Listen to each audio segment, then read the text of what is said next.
What's up, everybody? I'm here in Parkview right now, and as we all know, I love this neighborhood of 95136, the proximity to Marshall Cottle Park and all the other amenities around. But more than that, this is a beautiful house, 2,236 square feet. It's 5 bedrooms and 3 bathrooms. As far as 2 stories are concerned, my favorite floor plan of any floor plan in Blossom Valley. Why don't you come inside with me and take a look at this beautiful house?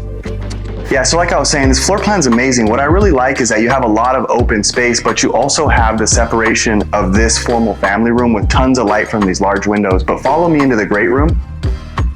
So as we all know, families gather in the kitchen area, and this is the perfect scenario for that because we have a big open kitchen, beautiful granite island, right open to a family room / dining room, and then you can walk right outside of this huge slider. And these windows bring in so much light, it almost feels like you don't even need the electricity during the day.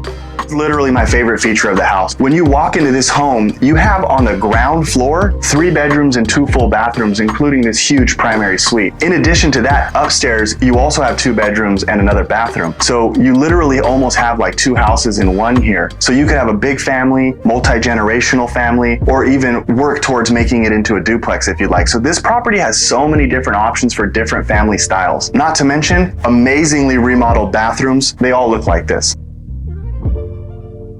So if you're like me, you love being on the outside of your house just as much as the inside. I love barbecuing, I love having people over, and this backyard's really set up perfect for that. You've got this nice patio area here where I'm standing, and then to my left, there's an open area which can be used for recreation or an additional patio space for a big party. Just love it out here. Lots of shade from the trees that are behind me, newer fences all the way around. The landscaping throughout the front and back is all in very good shape and been redone recently. It's just really a beautiful, quiet space. And here we are right now at the upstairs that I mentioned, and this floor plan is everything. This house has this open space here, which is actually a bedroom, but it could be used as a playroom, an office, or even a combination of the two. It could be a home gym, or it could just be a really large bedroom. And what I really like about this is part of the attic has been converted into an additional space, which again could double as a playroom or a home gym. So what I want to talk about too is that there's all these other cosmetic upgrades that have been done to the house. We have new trim and new hardware throughout. Everything's been painted inside and out. There's new flooring and carpet throughout the whole entire home. All the bathrooms have been remodeled. There's also a nice wood-burning fireplace in the formal living room. Almost every surface in this house has been touched in the very recent past. Double pane windows, we have a newer roof on the house, and we have redone plumbing as well. These are things that, again, cost a lot of money, don't have a lot of flash, but they're super valuable to a new homeowner. You're not just buying the kitchen and the bedroom count. You're also buying the whole entire neighborhood. Everything from the parks to the schools, the shopping around, and this is a really great location for all of that. What we have around here is we have Marshall Cottle Park, which is just a walking distance from here. Maybe take 5 minutes to walk there. We have great shopping around here. We're close to Trader Joe's, Whole Foods, and Costco, in addition to Oak Ridge Mall, where there's plenty of shopping, many places to dine out as well. We're sandwiched in between the light rail and the Caltrain, both of which take you to downtown San Jose, where Google plans to build its largest US campus. We're also close to 85, 87, and 101, all of which take you to the peninsula, where all the tech giants that the Silicon Valley is world renowned for. This is just a great location for a family or for somebody who wants to commute to the peninsula. As always, I really want to say thanks that you took the time to watch this video of this beautiful house here in Parkview. If you have any questions about this piece of property or any real estate, whether it's in the Silicon Valley, the Greater Bay Area, or anywhere in the world, please give me a call at the number that's on the screen, or you can feel free to text me as well. See you at the open house.